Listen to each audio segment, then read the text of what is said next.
Gormonal keksayish davri ayolda 40 yoshdan boshlanadi. Mana shu davrda ayol terisida qanday o'zgarishlar sodir bo'ladi? Teri osilishi, teri quruqligi, elastiklikning yo'qolishi, juda chuqur ajinlar, yuzda dog'lar, pigmentlar, qizarishlar paydo bo'ladi. Bilarmidingiz?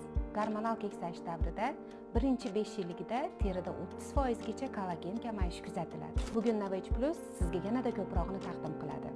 Kuchliroq, tezroq, yumshoqroq va ekstra. Novage Restore to'plamimiz 8 ta texnologiya, faollashtirilgan formulalar, 2 haftalik tezkor natijalar berishi isbotlandi. Birinchisi tozalash.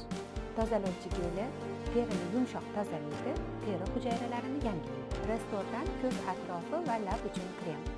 Osilgan qovoqlarni ko'taradi, ko'z atrofidagi chuqur ajinlarni yo'qotadi va lab atrofidagi ajinlarni yo'qotadi.